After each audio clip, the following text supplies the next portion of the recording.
Chapter 40. Forgiveness. He went first to the throne room, but the king was not there, and so Despero slipped through a hole in the molding and was making his way to the princess's room when he came upon the mouse council, 13 mice and one most very honored head mouse, sitting around their piece of wood debating important mouse matters. Despero stopped and stood very still. "Fellow honored mice," said the most very honored head mouse, and then he looked up from the makeshift table and saw Despero. "Despero," he whispered. The other mice of the council leaned forward, straining to make some sense of the word that the head mouse had just uttered. "Pardon?" one said. "Excuse me," said the other. "I didn't hear right," said a third. "I thought you said Despero." The head mouse gathered himself. He tried speaking again. "Fellow members," he said, "a ghost! A ghost!" And he raised a shaking paw and pointed it at Despero. The other mice turned and looked, and there was Despero Tilling, covered in flour, looking back at them, the telltale red thread still around his neck like a thin trail of blood. "Despero," said Lester, "son, you have come back." Despero looked at his father and saw an old mouse whose fur was shot through with gray. How could that be? Despero had only been gone a few days, but his father seemed to have aged many years in his absence. "Son, ghost of my son," said Lester, his whiskers trembling, "I dream about you every night. I dream about beating the drum that sent you to your death. I was wrong. What I did was wrong."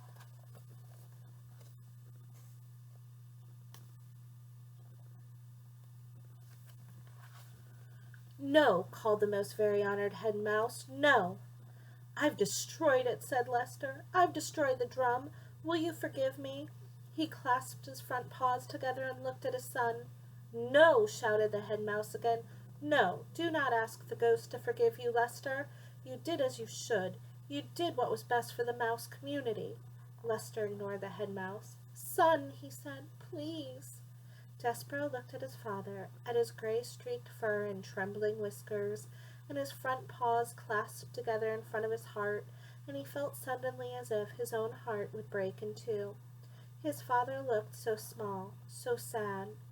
"Forgive me," said Lester again. Forgiveness, reader, is, I think, something very much like hope and love, a powerful, wonderful thing, and a ridiculous thing, too.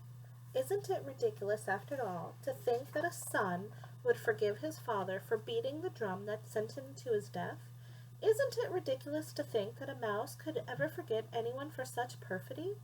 But still, here are the words Despero Tilling spoke to his father. He said, "I forgive you, Pa." And he said those words because he sensed that it was the only way to save his own heart, to stop it from breaking in two. Despero, reader, spoke those words to save himself. And then he turned from his father and spoke to the whole mouse council. "You were wrong," he said, "all of you. You asked me to renounce my sins. I ask you to renounce yours. You wronged me. Repent." "Never," said the head mouse. Despero stood before the mouse council, and he realized that he was a different mouse than had been the last time he faced them. He had been to the dungeon and back up out of it. He knew things that they would never know. What they taught of him, he realized, did not matter, not at all. And so, without saying another word, Despero turned and left the room. After he was gone, the head mouse slapped his tremendous paw on the table. "Mice of the council," he said, "we have been paid a visit by a ghost who has told us to repent. We will now take a vote. All in favor of saying that this visit did not occur, vote aye." And from the members of the mouse council there came a tiny but emphatic chorus of ayes. Only one mouse said nothing. That mouse was Despero's father. Lester Tilling had turned his head away from the other members of the mouse council. He was trying to hide his tears. He was crying, reader, because he had been forgiven.